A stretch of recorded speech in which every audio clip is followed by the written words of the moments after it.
एसएलबीटी company की ओर से देखो है कि हम चाहत ना रही कि हमें गाए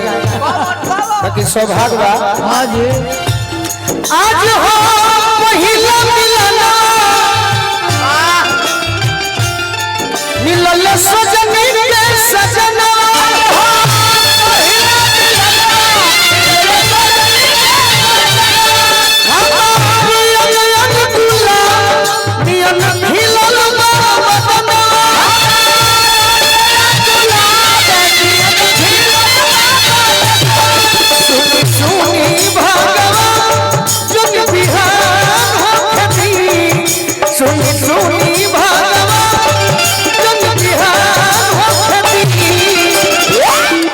जाहिर 22 दिसंबर फाइनल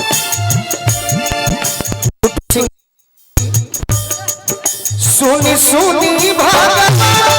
जग बिहान होती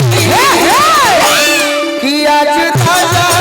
जी के कोरवे में बाजवान हो आज राजा जी के कोरवे में जवान होती आज राजा जी के कोरवे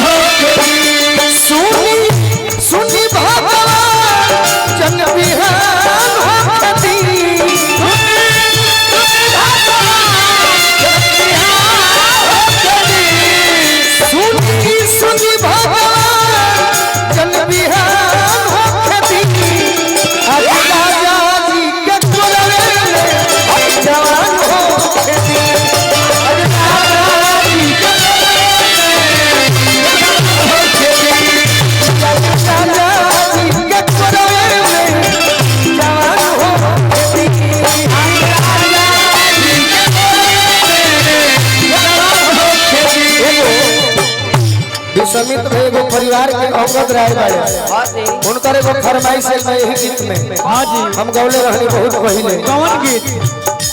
ले आई लगावना यो मही छोट बा खेलवना राजा लइका बा ले आई लगावना यो मही छोट बा खेलवना राजा लइका बा सुनो पीछा के कुछ दिन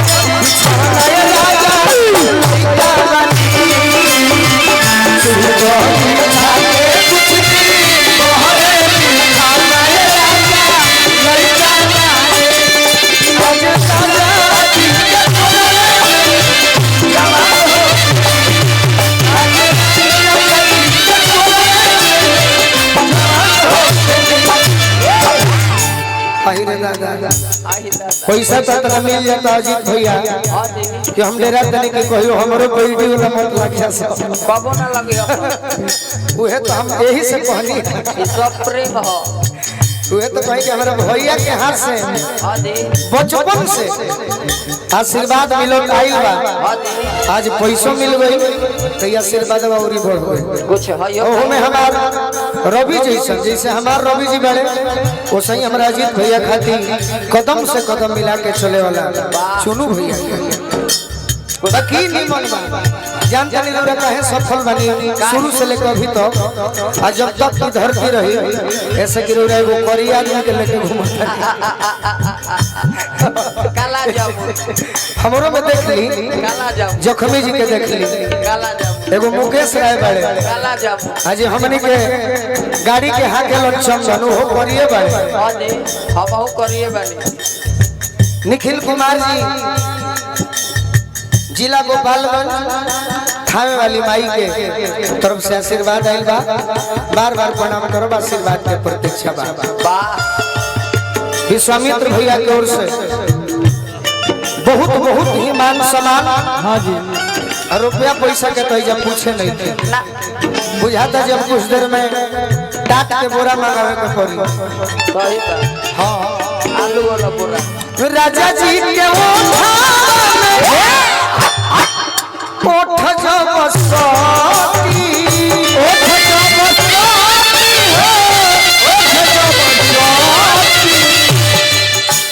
अजीत भैया के दना कहो हां दे बाकी निसो दौड़ल आवत तारी सही बात के भाई स्टेज धरल त मैं गोलू रे जब लूट ली पहले नहीं घरे अपना राजा जी के उठ जो बसती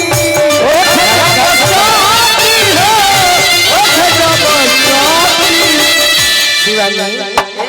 भौजी ई नाच नया का सिखलू ठीक रियाज में रहे के चाहिए सही बात है। देखिए हमरा ब्लड के रिश्ता बा समाज के शान अदिति भी आ गई तहार के जवाब रह तू जैसे गावेलू निशा के जितना आवाज सुंदर बा जी उतने तहार आवाज और अंदाज भी सुंदर सही बात बन रहा भुक भुक मारी हमारा दिलवा के मोती दिलवा के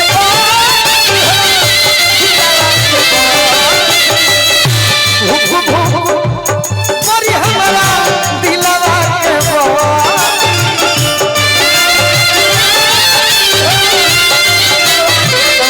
ओए पद में लिखा तो जान देबू हम जानत नहीं थी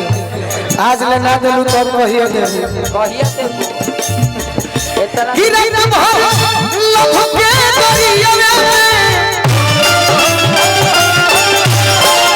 गिरई न भव लभ के दरिया में नेहान हो खेती कि आज राजा जी के पुरवे में जवान हो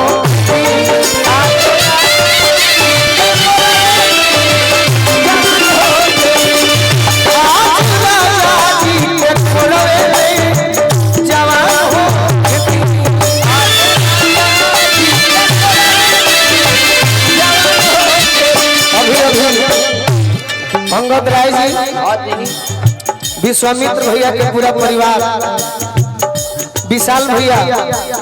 और ये तो मेरे जिगर के टुकड़े में से है वाह विवेक भैया की ओर से रहे एगो कपड़ा सिवा दी हो कही हो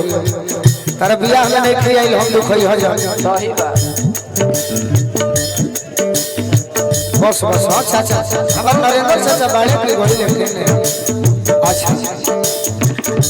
आहा एक लाइन और बा अंगद राय जी के फरमाइश बा एक लाइन में मार दिए ओ ठावा के ललिया कनवा के बोलिया ओ हिया के तोहरा गजारा ओ ठावा के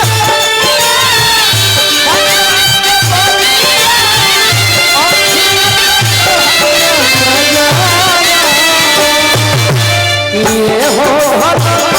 पागल होले मत के दुनिया ये हो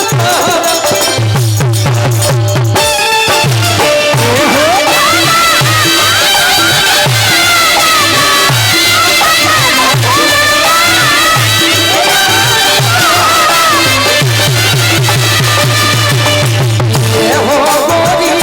पागल होले मत के दुनिया सिनेमा के तोहरा सिंगारा ये हो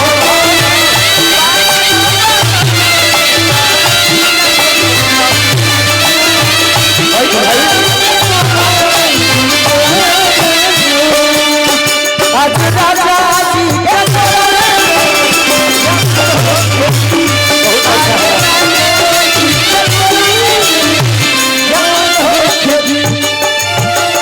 तारे के हम कितना धन्यवाद दी बहुत तू हमार मदद कइला ठीक कइला हाँ जी हां कबो कबो शिवानी इहे न भाई का मतलब हो कबो कबो शिवानी भौजी के दे दे तड़े मगर हम तनी नामो जानो देखियो है तो कहीं के नाम हम खाली घबरा जाइला हाँ जी नोएडा हमारा छठवा में गई रही सेक्टर 63 में बाप रे बाप रौरा तो 1 लाख आदमी के अकेले फेल कर देले रहल सही बात हमारे 2.5 लाख रुपया हम तो माना कोई नहीं अब ना राजन भैया रौरा रही नु सुमेर भैया के यहाँ हाँ जी गर्दा कबार देले रहल पैसा देते देते दे दे एयरपोर्ट पर हमारा रोक लगा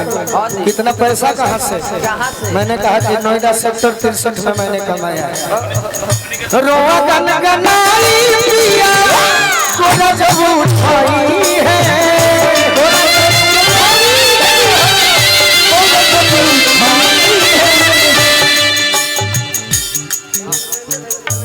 जरूर जरूर रोवा गन गनाई पिया कोरा जब उठाई है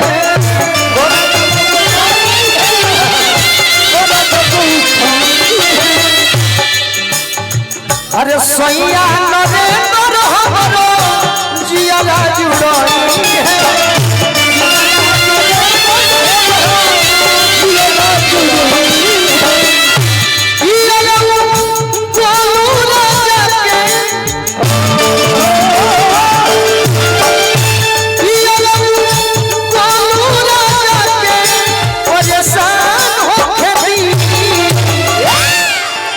अब रहे दियो करे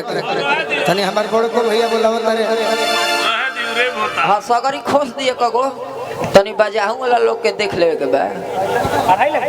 हां कौन का देगा तनी बजा